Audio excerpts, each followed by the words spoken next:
Hello and greetings. And for this meditation today, I'd like to suggest that in our life, the context in which we're in makes a big difference how much of ourselves we could accept or include or hold peacefully. If we're in certain social situations, we might feel that we can't quite be ourselves. Maybe you feel like singing, but you're at a funeral and it just doesn't seem right to sing the song that you had in mind, and especially when you're just a guest in the back row. Or it might be that the clothes you wear might be dirty, maybe been working in the garden, and muddy and dirty t-shirts and pants, and it just doesn't seem right to go to that very formal state dinner that you were invited to, and it just seems like that's not going to be okay. So there's all kinds of ways in which context affects how we feel about ourselves. But we can go in some contexts where how we are is accepted. Some of the advantages of feeling at home is that at home some people can feel like they just be themselves.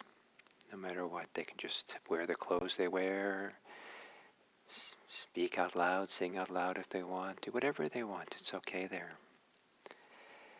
If we go out into the natural world, we're maybe safely, happily alone in a wide, expansive, natural setting, and it might feel like it's so wonderful because all of who you are can be included. There might even be parts of yourself that you're not particularly proud of, but it's almost like it's okay out there. Everything, there's space, there's room for everything.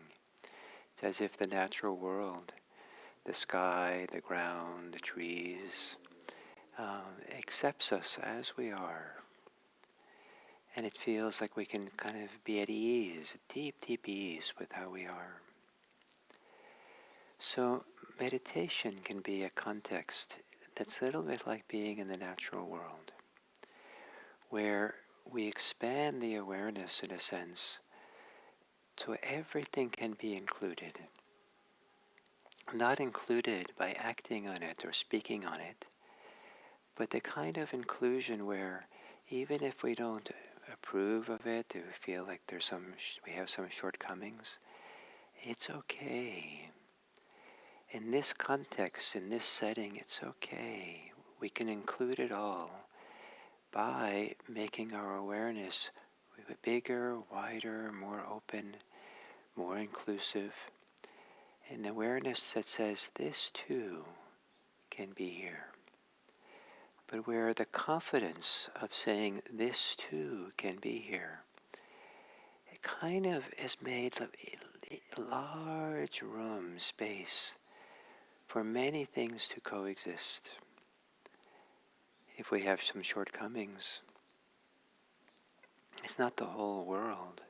It's just part of this wholeness, the fullness of who we are. So Samadhi, one way of understanding Samadhi is that it's a unification, a gathering together of all we are. So all of it can be there together peacefully, where we don't pick anything up necessarily or acting anything, believe anything, but everything can be there in the scope of awareness. There's no resistance or pushing anything away. And there's a groundedness. There's a center, a focal point. It's like walking on a trail in the wilderness. And the natural world there just holds us and accepts all of who we are, it feels like. but we're clearly, solidly putting our feet on the ground, touching it, being here, being on this spot. And there's this particularity of the walking which keeps us here, grounded, and the wide open space that includes all of who we are. So the footsteps in meditation can be the breathing. Stay with the breath one step at a time. And whatever else is happening, don't be involved in it. Don't be reactive to it. Just kind of have the attitude, this too is included in the wide space of awareness. Let it be in the periphery. Let it be recede from the center, where the center being the breathing in and breathing out. All things included. So assuming a centering posture, a posture that centers you here and now, in this place and time. Feeling the weight of your body against whatever surface it rests on. And from that surface, like it's arising out of it, take some deeper breaths. And relax back into the pull of gravity, the contact of your weight against that surface on the exhale.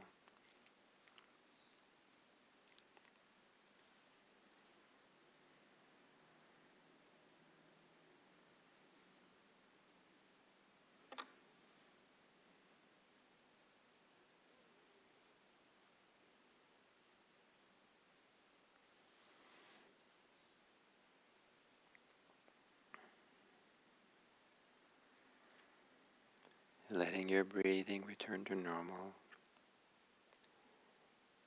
And taking some time to soften, relax your body.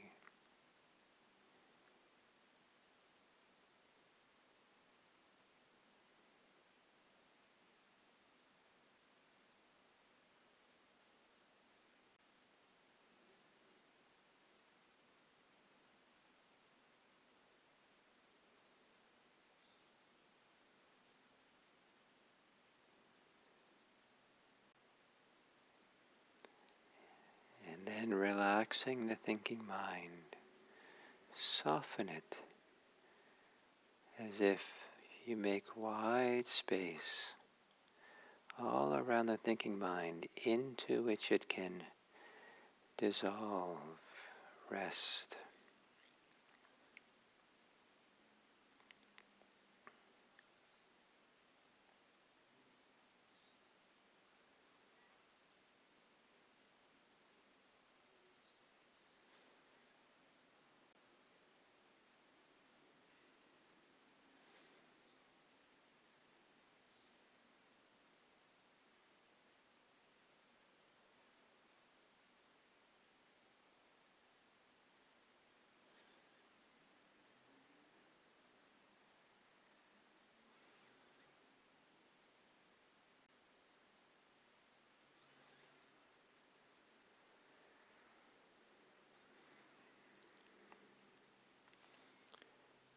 And taking a few breaths to have a global awareness of yourself.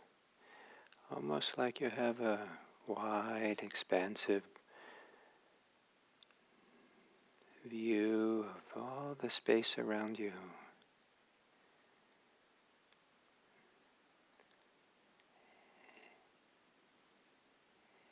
And allowing all the space of awareness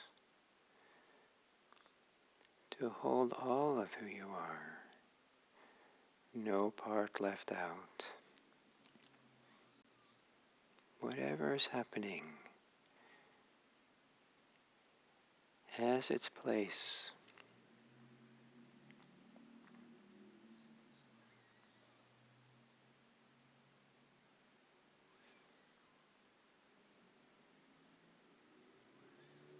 Whatever is happening for you and whatever is most concerning It has a place within the whole.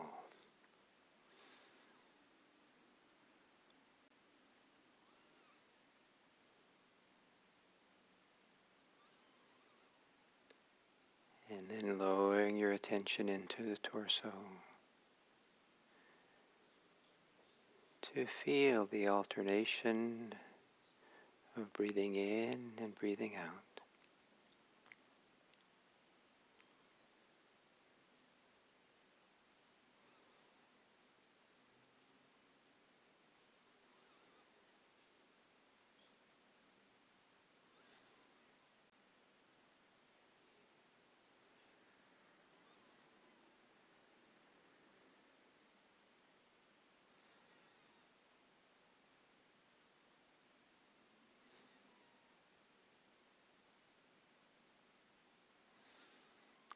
Perhaps finding a place in your body where the beginning of the inhale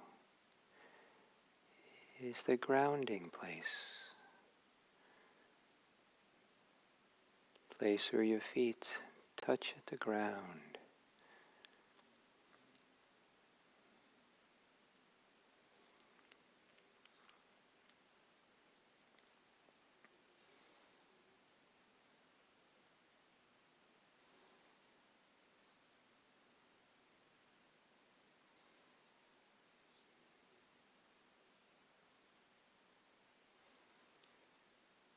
And as you exhale,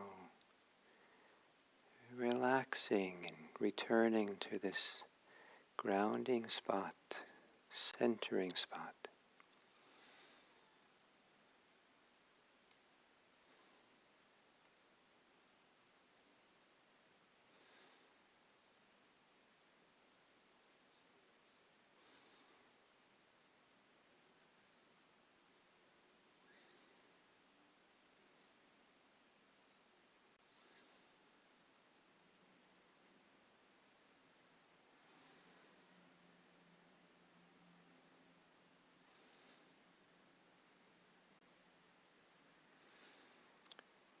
Centered on breathing, a gentle, calm, peripheral awareness is where everything else is included. Everything can be there in the periphery. All of yourself can be here. But the central focus is on breathing, as if it's in the middle of all things.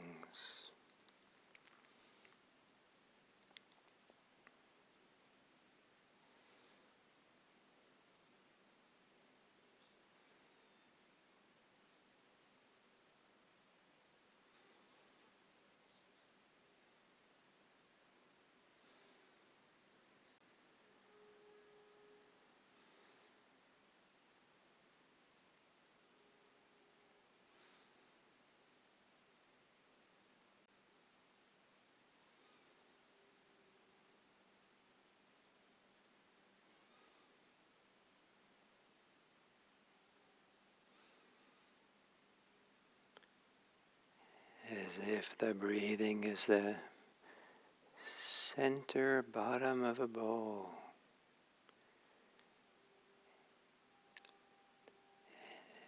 And the edges of the bowl is that holds all things. But invite all things to settle, roll down towards the center,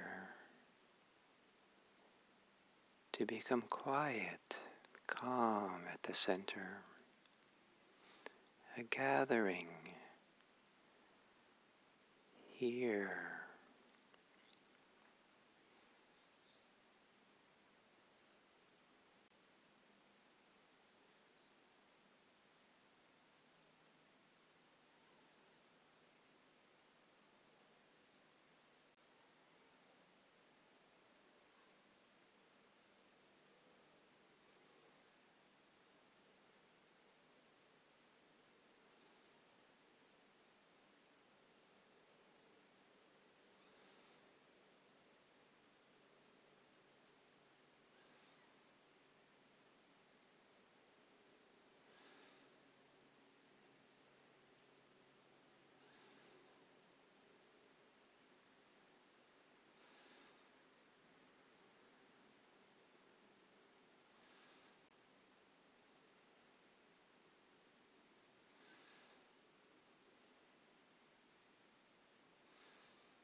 If anything takes you away from breathing,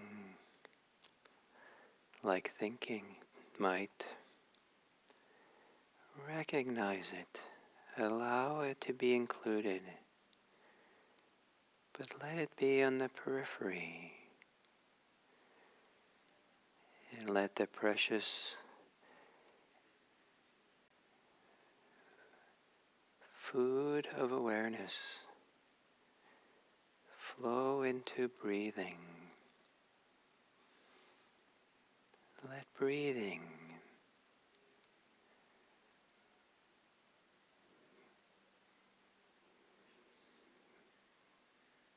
be the center of all things.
as you exhale, calm and quiet your thinking mind.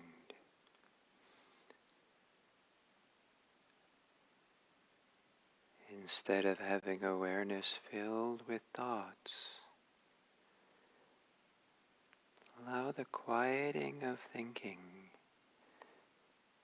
to create more open space of awareness that can hold all things. Nothing needs to be excluded. Everything can be included in the wide open mind, in the wide open heart of awareness. Centered here, now, in the body breathing.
And then as we come to the end of the sitting,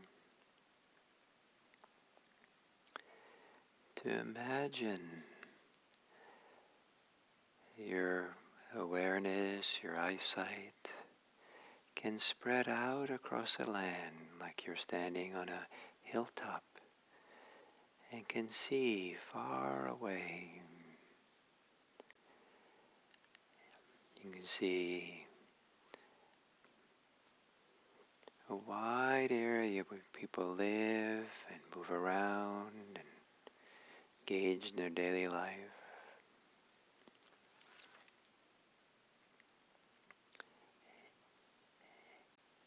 Where everyone is part of this wide natural world.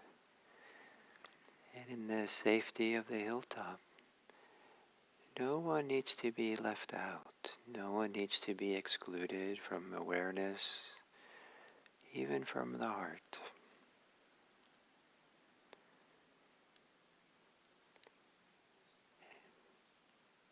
In the safety and the stability of that hilltop by yourself, it might feel easy to gaze upon the world with goodwill, with kindness, with care.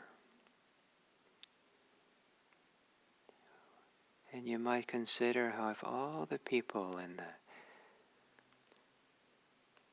county, the province, the state, the country you're in, if they could somehow for one day be happy, one day feel at ease and safe and peaceful, what a phenomenally different world we'll live in.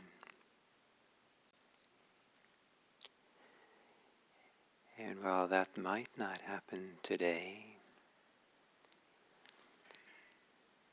It's phenomenally valuable and special that you might gaze upon the world with that kind of goodwill. Someone should do that. Someone should wish that for everyone. May all beings be happy. May all beings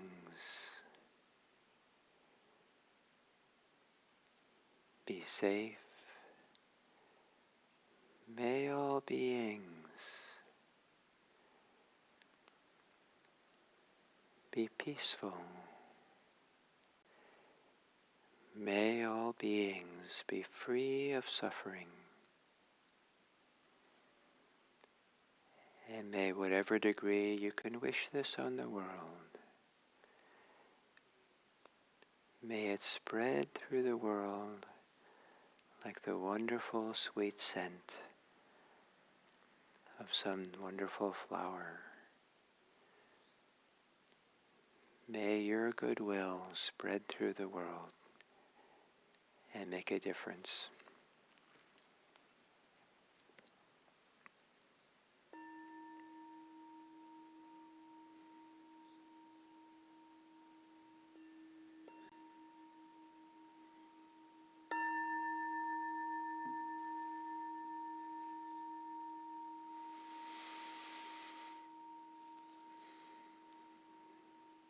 Thank you.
Hello and welcome to this 9th talk on the Noble Eightfold Path. And now we're talking about the 8th factor, and tomorrow will be the conclusion. And the 8th step, the 8th factor of the Eightfold Path, is usually called right Samadhi. And I'm calling for this series holistic Samadhi, holistic concentration, a holistic gathering of all of oneself together, no part left out. And so it's a little bit of a paradox, this thing, because what divides up our world, what separates us from ourselves, generally is a preoccupation with something, preoccupation with thoughts, ideas, preoccupation with feelings, emotions, often together with a preoccupation with stories and ideas of what all this means. And it would seem that what we're trying to do is not have those, so that we can have something else, the inclusive awareness. And in a sense that's true, but that which breaks the whole, that which separates the whole, yes, we're trying to overcome the way that it does that, but it doesn't necessarily have to be by getting rid of it, but rather to no longer be feeding it, no longer be centrally focused on it, but learn how to soften and relax tension, clinging, preoccupation, and open up and make space, lots of space, so that whatever is dividing us, is limiting us, it no longer does so. It can still be there, but it's no longer a limiting factor. It's no longer a preoccupation. It's just one piece of the whole. And so part of what this, to do this involves a lot of relaxation, a lot of, traditionally it's considered a samadhi. When my first instructions I ever got on samadhi when I went to Thailand to practice was I was told that samadhi is all about letting go. And I think that over the years I've come to appreciate that that's certainly an important part of it. But if I was going to make a broad, wide statement like that, general statement, I would say samadhi is all about relaxing, or to put those two together, that samadhi is about letting go of tension, all tension that we have. And to soften, tension is what breaks up the whole. The release of tension begins to open up. We don't have to let go of all the tension, but we have to kind of let go enough so that awareness can hold everything in a calm way, in an open way, so that we can be aware of it, we can know it calmly. We don't want to know anger in an angry way. We don't want to know fear in a frightened way, but we want to know angry calmly, openly. It's okay to be angry. I'm just going to feel it. It's not okay to speak the anger, act the anger, especially when you're meditating. But it's okay to have it, but just open to it. So you know it calmly. So you know fear, but you're not condemning the fear or trying to get rid of it. But you know it calmly, you know it kindly. That too has a place. Keep opening. And samadhi is both this opening up, but the opening up is not so intentional, deliberate. It's what happens, traditionally what happens as we find some place to really settle, to really be the home base of our attention, like the breathing, for example. Or some people like doing loving kindness meditation as their home base. That's how they get into samadhi, into concentrated states. And there's various kinds of focal points that become the home base.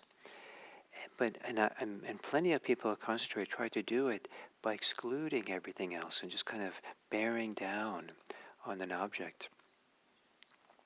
But the most healthy form of samadhi is a resting and settling and abiding in the home object, the breathing, for example, so that the less and less of the energy of the mind goes to preoccupations, goes into thinking, goes into being tense, and the tensions of our system begin to just let go. And so it's not so much a deliberate letting go as it is a byproduct of trusting, staying continuous, and something very simple and healthy and good to be with, something like the breathing. The breathing can seem boring, but as the focus on the breathing does its work, we begin letting go and softening, relaxing the tension. We realize that boredom itself has a form of tension, and that falls away, and we're not bored. And the simplicity of it all can seem more and more luminous, becomes more and more joyful, happy to be here. So it's with samadhi that my interest in translating samma as whole, as complete, as holistic, really comes into play. That the function of samadhi is to gather together everything. So everything is oriented, everything is in the same direction, everything is participating in the process of being alive now, in this meditation, in this being present, in whatever we're doing in the moment. All of ourselves is included. And if we're cooking, we're really there to cook. All of us is there. We don't have a a book on the counter and we're reading the book at the same time as we're cooking or something, or watching something on a screen and trying to cook. If what you want to do is build up this capacity for all-inclusive awareness, don't multitask. That's a different kind of all-inclusion. Just kind of do one thing, and from that one thing, let there grow a real calm, steady samadhi presence that holds all things. And in this way, it becomes kind of a culmination of all the previous 7 factors of the Eightfold Path. All of them are part of this holistic whole.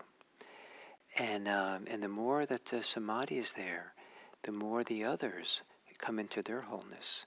The more the others come into wholeness, the samadhi comes into wholeness. They're all one part and parcel of the same thing, of kind of opening to the whole of who we are, and finding at home there, finding ease and peace and well-being there. And for that wholeness, that peace, that calmness, to really allow that, to be interested in how that can create a radical transformation within us. So that the Dharma practice is not about transcendence. It's not about some experience that really takes you far away from this world and has nothing to do with it. But rather, it brings you into kind of a settled, harmonious, attuned sense of being fully here now. And then at some point, there might be a deep letting go. When all the pieces come into harmony, something can release in a very full and complete way, where there becomes a radical absence of clinging of all types. And then with the less clinging there is, the more there's space, the more there's the appreciation that there's a way of living in this world that doesn't have to cling. A way of living in this world that can hold all things in an open, good heart.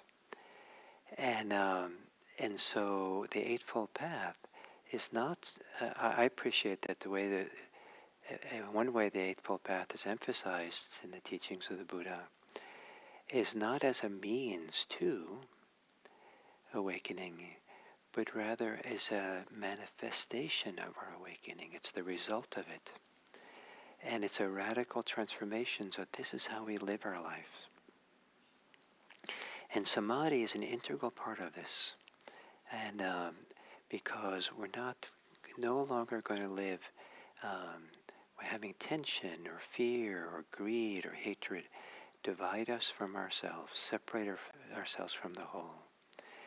And so samadhi, to live in the world with a wide open kind of peace, calm, goodness, love, that samadhi can give birth to, is one of the great things that will live in this world. It's kind of creating a certain kind of paradise here and now, even in the midst of the hell that we live in as well.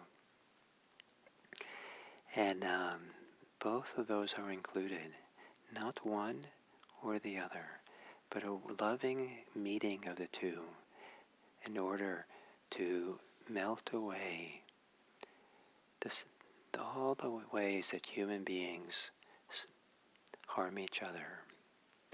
May it be that this Eightfold Path is a radical, fulfilling means to end the harm that one human being can do to another. Let's be transformed to live a non-harming life. It's at the center of the Eightfold Path. And samadhi is an important part of this. So you might today, before we come to the end of the series tomorrow, practice samadhi through the day. Simple samadhi, ordinary samadhi, of when you do something, kind of just do the one thing. But don't do it so tightly that you resent being interrupted. one person defined enlightenment. When you're enlightened, you're interruptible. But then you fully with the next thing that's interrupting you if necessary. But practice is samadhi of just doing one thing, seeing one thing all the way through, and see how that changes the quality of your day. So thank you, and look forward to our last talk on the Eightfold Path.